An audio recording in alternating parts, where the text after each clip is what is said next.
next forum, where the true fans rally. Just Hella's in the house now. Let's talk the real story. Hang it up. I hear in the comments people are like, talk about select converters. I'm like, what the frick is a select converter? I look it up. I'm like, I had that toy, and now I want to do an episode about it. It's the community. What is is really a select converter? They were okay. Me. Imagine GoBots, but cheaper. Like it was the Rockbots that were not Transformers. Yeah, kind of. So they didn't use die-cast for the most part, and the one everybody had for some reason was a blue like Falcon that turned into a robot. Like everybody had this toy. That sounds familiar. Everybody had this up, like was a long unbending neck, like it was like a platform. Is that what I'm remembering? Kind of, yes. Okay. Yeah, everybody had these toys and forgot about them. And I had a drawer full of stuff that wasn't anything that I don't even know where it came from. It was like found on a floor in a toy store or what, like just five and dime. Although part of my Voltron collection is I don't know who made it, but it's the cheapest, most plastic garbage. It was from their 3D Voltron line, and I don't know who made it, but they got the dies and made garbage version of it. I had to buy it. But like, yeah, I do remember like they weren't any brand. It was just like, here's the thing. Like, Grandma wanted to buy you a Transformer for Christmas and went cheap and thought this would be good enough. That stuff is cool to me now because it's like there isn't a lot of information out there about it. And when you've spent 20 years collecting Transformers, you've seen it all and done it all.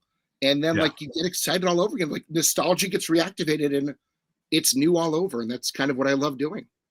I get that feeling because you look over this is the Gen 1 and everybody knows that picture. I said it in your head and you saw the picture of what Gen 1 looks like on the internet and the back of a box. I'm like, and so I have that, most of that one I'll never have. And you get that picture and nothing surprises you because there was nothing that wasn't in that picture. Right. And that's what GoBots and those other toys, especially the randoms, like you remember that, like even some squirt guns, if somebody showed me a squirt gun that I had at a certain age, like that's that summer. That squirt gun meant that summer. Like it's an ugly, no brand, orangish yellow squirt gun, but little things matter.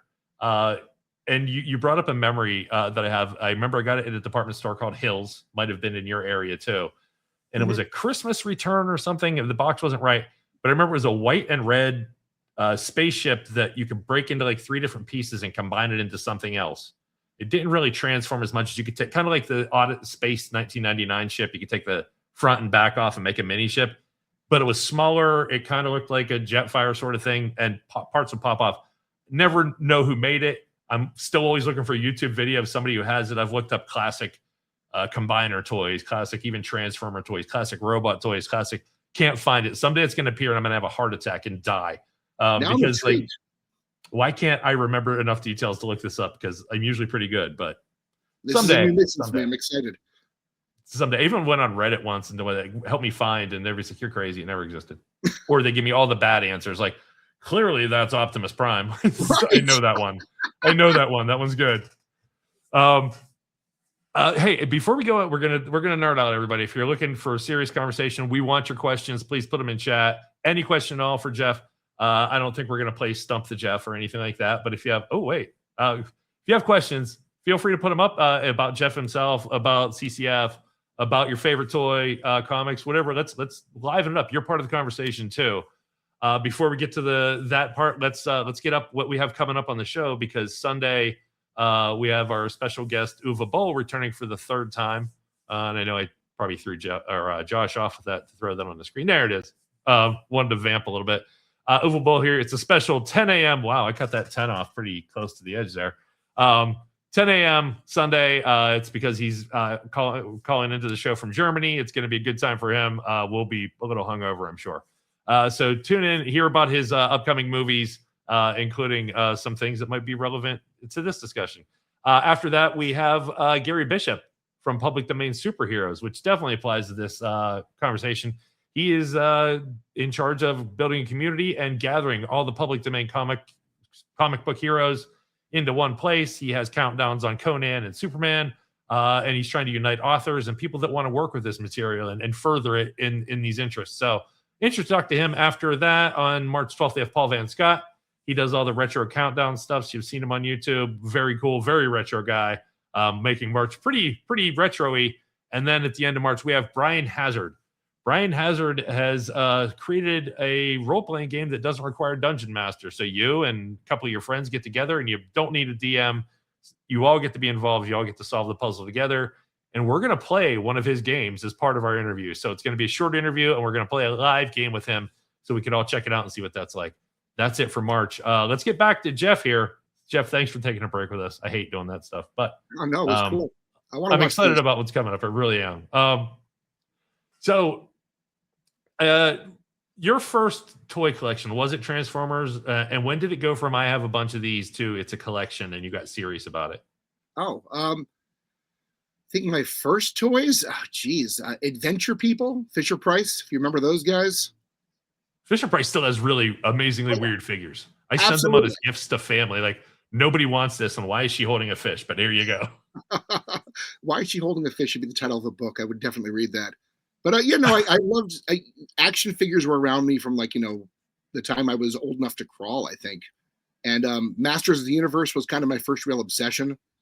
And my real love as a kid, I was really into the Kenner Superpowers toys. That was my favorite. I love Transformers, but they were not my number one. I remember really getting into them, but that was the same year Superpowers came out, and Superpowers was Batman and Superman. How could you beat that?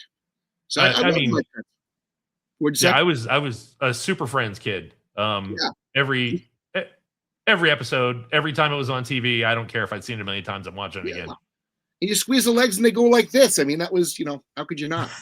But I have a Conan where you squeeze his legs and he goes like this, and it looks very, very adult. If you squeeze most people's legs, they'll go like this. It's actually amazing. But, I'll try that tomorrow. I will. I'll let you know how it goes. I don't recommend it, but it's a good story to tell afterwards. Science. So it's science. People forgive science. Transformers actually came to respect more as I got older.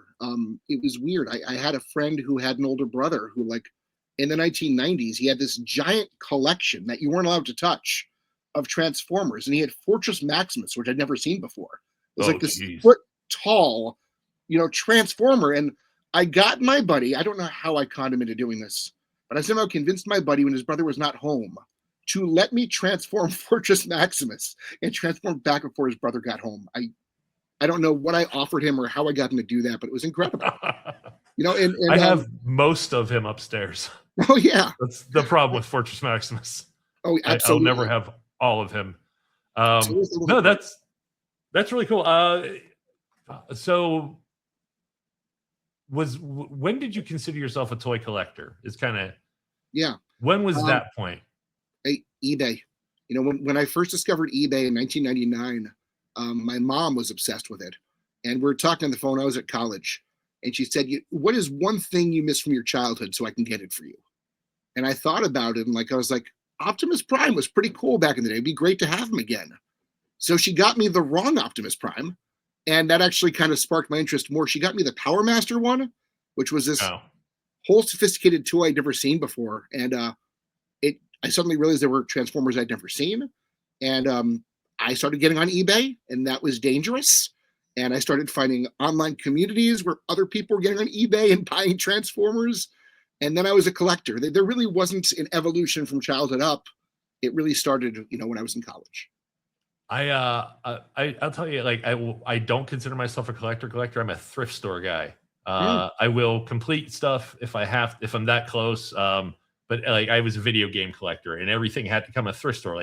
My rule was I have to find it in the wild, because I could spend the money on the expensive carts or the expensive toys. And that seems like cheating. I want to get everything for a bargain. So to this day, and this was not lead into this, I was going to save this for later. I go to a thrift store, and my eyes are always open looking for stuff. And late last year, I ran in and I found this just sitting on a shelf in Goodwill. Wow. Nice find. They didn't, because it doesn't have the box. They didn't know what they had. And I was like, wait a minute. That's kind of a gorgeous shape. And it's the one with the chrome legs too. That's a beauty. And he has a lot of the pieces. So, but also it came with, I'm not sure who these guys are. I think, are they M.A.S.K? Yes, that's M.A.S.K for sure. I got 3 of those in the box. There you go. And And wait, this is my favorite part of the box. This is why everybody should thrift store, because I'm sure I could get more than the $7 I spent for this. But it's not about that. It's about like I have this cool thing, and maybe somebody can complete a collection. But it came with this wonderful coupon for saving 25 cents on Gordon's fish sticks. So ooh, that's the find right there. That's it. So like I actually spent $6.75 on that box. Is there expiration date in that coupon? I don't know. These old ones didn't have one. I had a Lego $2 off a box of Legos or something like that didn't expire, and I tried using it.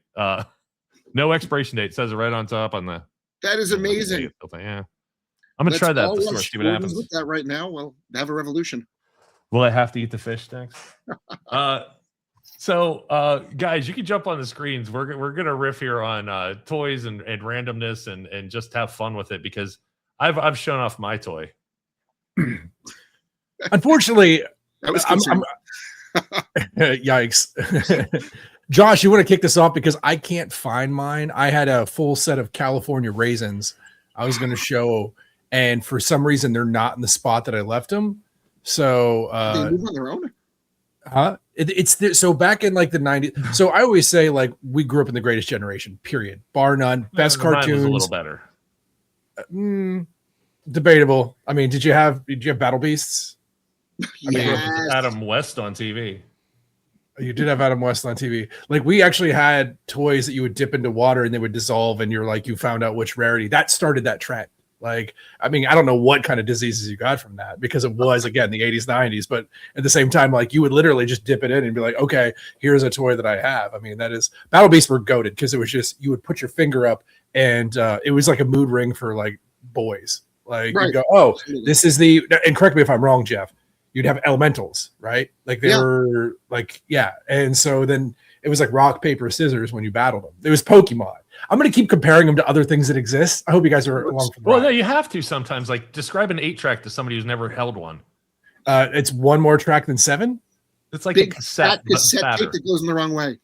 Yeah. Oh, wait, but you have to compare it. Yeah. So I mean, going back to it, California Raisins where you know, from a young boy, it was like, you know, they sung music, and that was, again, a lot of the cartoons. Paul Abdul, looking at you, like they were trying to find a way to don't tap adult shit on MC Scat Cat. The fact that you first Scat Cat, okay, anyway, move on. Too. But California Raisins, like they just straight up. I hate that you have that's AI.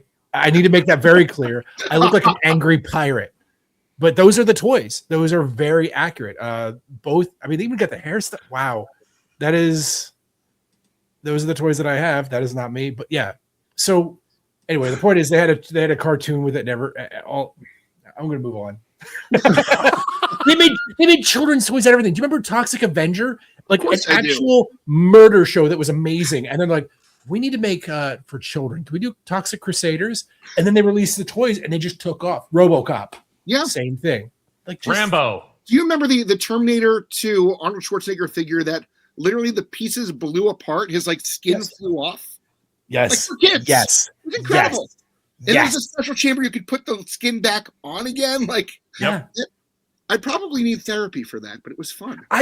It was jarring because that's, again, I hate to do the whole like compare generations, yada yada, but like that stuff was traumatizing to its core. I mean, the scene from RoboCop hurt feelings to the core.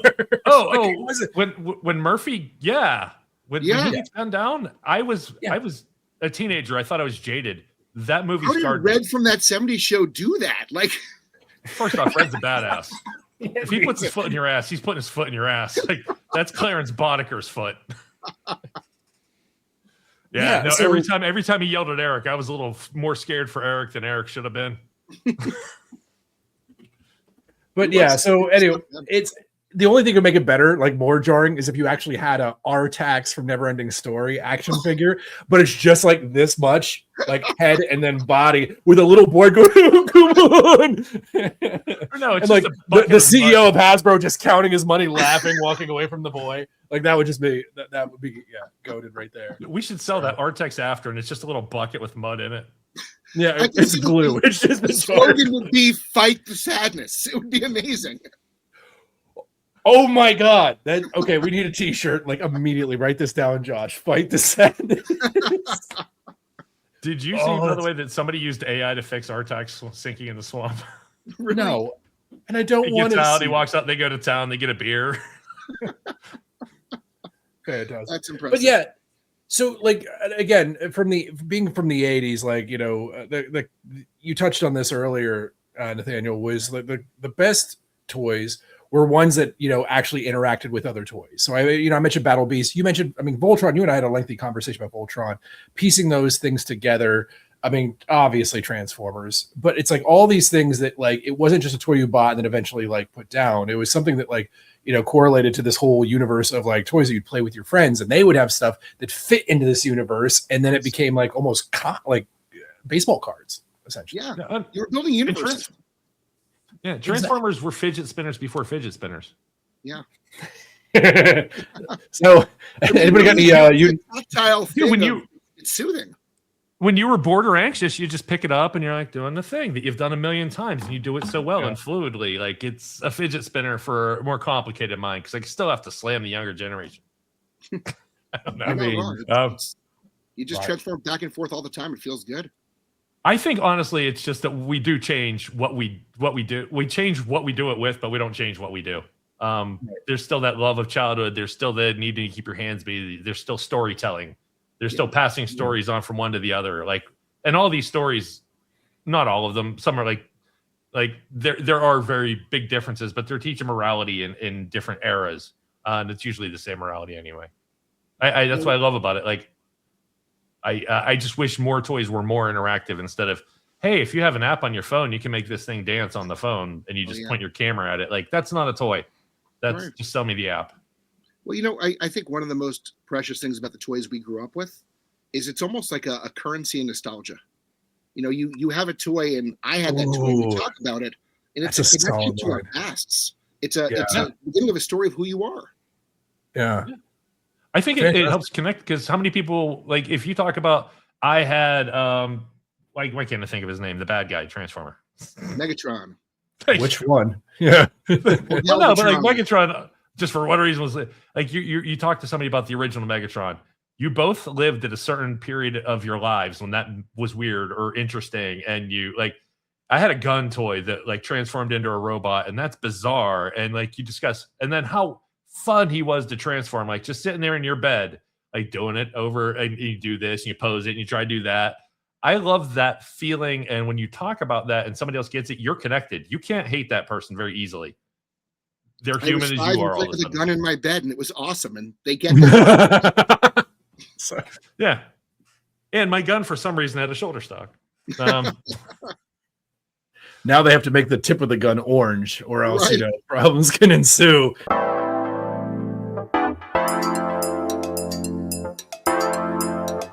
Have a great one. Thank you, everybody. Have a wonderful night. Be safe out there. Treat each other well.